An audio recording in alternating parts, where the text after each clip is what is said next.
There he was, all fed up and hanging on the washing line, with the early morning dew dripping from his toes. He felt damp and uncomfortable as the old wooden peg with the rusty spring bit into his neck. But what really upset him more than anything else was that he was all alone.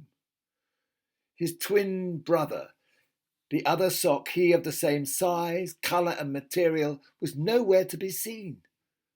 Well, he wasn't hanging next to him where he was meant to be, and he wasn't lying on the lawn.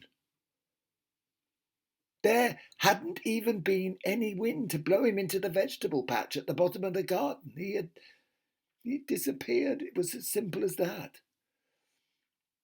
He wasn't even being mended, he knew, because only the other evening the mummy of the house where they lived had darned each of their holes with green wool.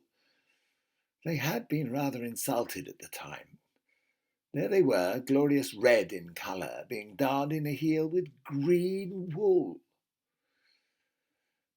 But after a while they thought, well, it was quite smart. Sort of trendy and sporty, and in the end they were rather proud of their new heels. Red Woolly Sock and his brother had been together for as long as he could remember. They had been knitted at the same time by a little old lady who lived in the countryside. They'd always felt rather special because they were the only pair of socks in the family who had been hand knitted in wool. The other socks had all been made by machines in a plastic material which their friends, the woolly jumpers, said was called nylon. So far in their life, the red woolen socks had been introduced to many pairs of shoes, but to only one pair of feet. The shoes belonged to the little boy who lived in the house, and so did the feet. The shoes that the little boy wore to school were really comfortable to be in, although on the outside they were scruffy. But always his feet were really nice to have inside, all wiggly and warm. Sometimes the red woolly socks were apart, but that was usually because the boy left one under his bed while the other was thrown into the linen basket ready to be washed. But it was never long before Mummy found the other one, and they were joined together in their happy life of walking or skipping on Jimmy's feet. For that's what the little boy was called, Jimmy. Or they were being washed in the merry-go-round washing machine, hung out on the line to dry, and then rolled together and put into the airing cupboard. Funny name for it, he thought. Airing cupboard. There was never very much air in there, it seemed to him, and often it was too hot. But human beings, he thought, were strange creatures. All in all, though, the red woolly socks had a happy life. Now Jimmy, the little boy, had a little sister, and sometimes the children would roll the two socks together and play ball with them in the garden. They always chose the red woolly socks to do this because they were soft and springy and nice to catch. The socks enjoyed this once they got used to it. It was fun whistling through the air and being caught by a little hand, and made a nice change from walking all the time. Yes, it was a good life. And the twin woolly socks had enough sense to know that they were an important part of a good set of clothes in a friendly family, and that they were well looked after. According to an old college scoff who spent nearly all the time in the airing cupboard, hardly ever going out, the old times were much harder. He used to tell the other clothes that before the days of fun rides in the washing machine, all the clothes used to be scrubbed with rough soap on a coarse board until they were very sore. And if that wasn't bad enough, they were then put through a contraption called a mangle. Now, a mangle had two rollers which were turned by a handle, and the clothes were squeezed between these rollers to get all the water out of them. Oh, it was very painful. Oh. That was how the woolly sock felt now. Painful. He had a pain in his heart because his twin brother, his own woolen knitting, had disappeared. The morning dew dripped tears from his toes as Woolly Sock twisted in the gentle breeze. He could see along the line, where the shirts hung with their arms gently waving, and he would hear the flapping of the trouser legs. Next to the gap where his brother should have been hanging was an old dishcloth full of holes, which seemed to be quite happy, though he smelled of bleach and was ragged around the edges. Red Woolly Sock, though, was not happy. It was very miserable. The Sock hadn't really noticed that his brother wasn't there until the sun came up and they had all dried out. And then the mummy came out into the garden with a yellow washing basket, which they all knew would be their transport to the airing cupboard. She carefully folded the shirts and trousers and put them in the basket with the nylon socks that had been rolled into tight balls. And when the mummy saw that the woolen sock was on his own without his brother, she said, "Oh, dear, I wonder where the other one is," and gently laid him in the basket. As she was putting all her clothes into the airing cupboard, she called to Jimmy, who was bumping down the stairs on his bottom in his green dungarees. The dungarees used to complain bitterly about this treatment in the privacy of the airing cupboard, saying it was all right for Jimmy to bump down the stairs because he had natural padding, whereas the dungarees, were getting thinner and thinner, and the thought of having patches, well, it was beneath their dignity. They gabbled on and on about it. Trouser legs always talked at the same time. Anyway, Mummy called to Jimmy, "One of the red socks that I mended for you the other evening has gone missing. Do you know where it is?" Jimmy shouted back, "No, sorry, I don't, Mummy." And that was that. In the airing cupboard was a very wise old woolly bobble hat, who had lost his bobble years ago in a snowball fight, and was now only ever worn when the house was being painted, which wasn't very often. He was splattered all over with different coloured paints, and had been stuffed into the very back of the airing cupboard. At night time, the old bobbleless woolly hat would help with the problems that the clothes might have. He was the longest serving member of the clothes family, and he would stand no nonsense. For example, when new clothes were bought, they might feel a cut above the others, and they wouldn't join in the general conversation, and if they did speak, it was always with a plum up their sleeves. But old Bobbleless Hat will soon tell them the facts of life. "You just wait till you get tomato ketchup or egg yolk dripped on you," he used to say. "That'll wipe the smile off your buttonholes, especially you hand washes only. You get banged and bashed about in a plastic bowl so that you won't know your collar from your cuffs, and if that doesn't work, you'll get the dab it off treatment, and that really stings." It always worked. It didn't matter what they were or how much they cost. They were soon made to realise that they were a family of clothes as important as each other, whether they were made of silk, satin, wool, flannel, or even bry nylon. "Oh dear," cried the red woolly sock when the airing cupboard was shut. "Whatever will happen to me?" The old bobbleless hat said to him as kindly and as gently as he could, "Now, my woolen friend, you must try not to worry too much. I know that you're very sad that your brother is lost, but there's always a chance that someone will find him. Until then, you must be patient. And let me tell you this, Woolly Sock, however lonely and sad you may feel now, there will always be someone somewhere worse off than you. Take me, for example. I've been stuffed up against this gurgling pipe for years now. It's either boiling hot or freezing cold. And then there's this worn-out old water bottle that has been leaning up against me for a long, long time, and it's very heavy. But I can't complain about it because rubber can't speak or hear as far as I know. Like Wellington boots, you see, they're a bit uneducated, so I just accept it. Besides, he can't help being who he is, can he?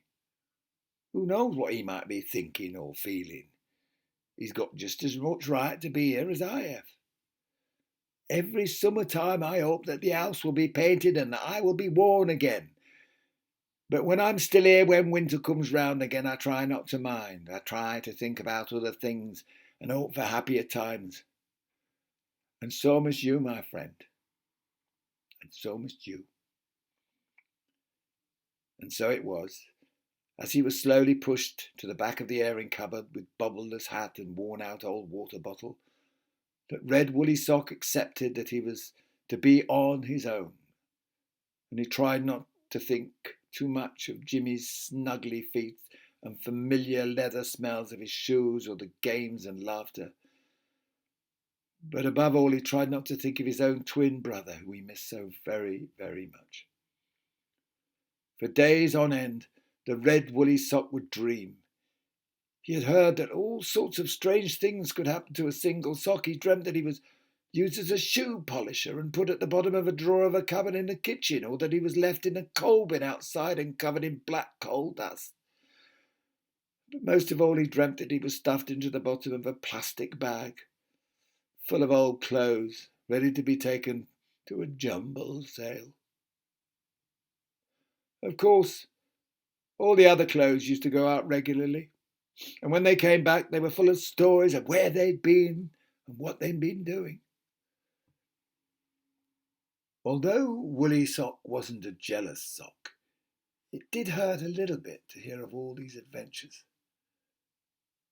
because he was now at the very back of the airing cupboard and in the darkest corner. Every day was the same for him, and the nights were the same as the days, and even the conversation seemed the same because, well, there was a limit to what clothes could say. "It's coming round again," said Bobbleless Hat one day. "What's that?" asked Woolly Sock. "Welly boot weather," said the Bobbleless Hat. "It comes round every year, you can always tell, because all the old jumpers are out of the cupboard, and this winter pipe is hot for days on end. Anyway, I can smell it. Never forget the smell of it." "The smell of what?" asked Woolly Sock politely. "Snow," replied the Bobbleless Hat. "Snow. It was a ball of that stuff that knocked my bobble off all those years ago, and I'm not likely to forget it." That night, when everybody in the airing cupboard was asleep, Woolly Sock felt himself being lifted away from the other clothes by somebody's hand. He felt himself being carried along to a room,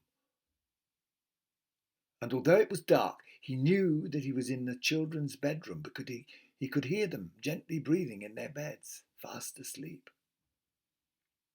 The next thing he knew was that he was somehow hanging on a post on the bottom of Jimmy's bed. It was dark and quiet, apart from the soft snoring of the children. After a time, he thought he heard a faint jingling, like the sound that the milk bottle tops make when the wind blows them together as they hang on a string in the garden to frighten away the birds. But then the jingling grew nearer, and the sound of the little bells was quite clear. Suddenly the bells stopped, and he heard a gentle bump from below. The children were fast asleep, and as Woolly Sock heard the sound of footsteps coming up the stairs, clump, creak, clump, creak. Silence. Then another creak as the door slowly opened, allowing a little light to spill into the room from the landing.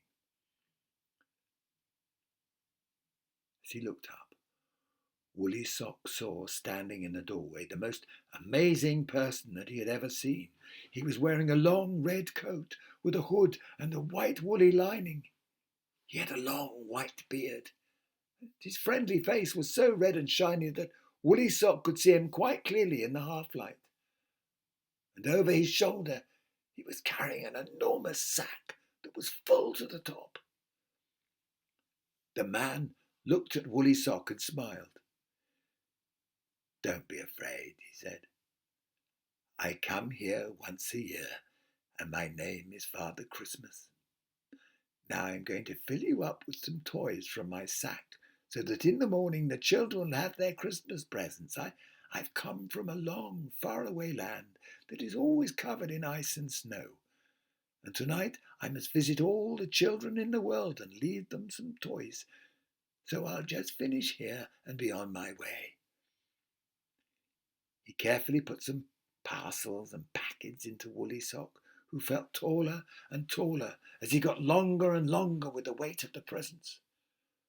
When he was full, Father Christmas went over to Kate's bed with some gifts, but Woolly Sock was far too excited and full of himself to take much notice.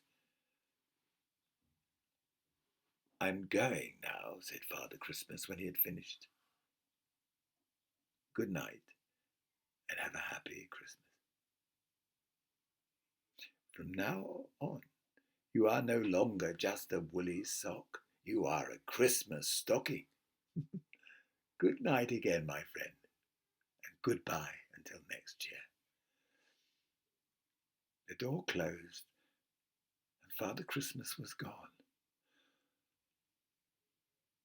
Christmas stocking, Woolly Sock said to himself. I'm a Christmas stocking. Just wait till I tell old Bobbleless Hat. He'll never believe it.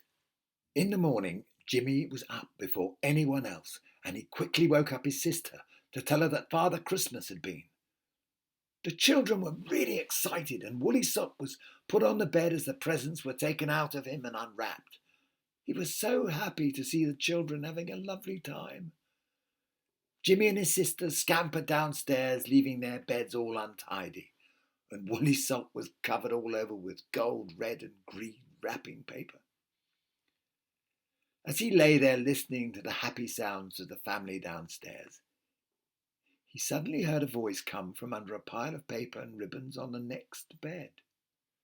Hey, it said, is that you over there? Who? Said Woolly Sock. You, said the voice. Yes, it's me, said Woolly Sock. I am a Christmas stocking, he said in an important voice. So am I, replied the voice. But at heart I'm just a red woolly sock with a darn green heel like you, who fell off the washing line one dark night and was picked up by the cat and left in a cupboard under the stairs with some boring old balls of wool who had no conversation, and I'm your twin brother, and oh, I've missed you, and... The voice stopped out of breath. Oh, my brother, cried Woolly Sock. Oh, what a happy, happy Christmas, they said at the same time. What a happy, happy Christmas.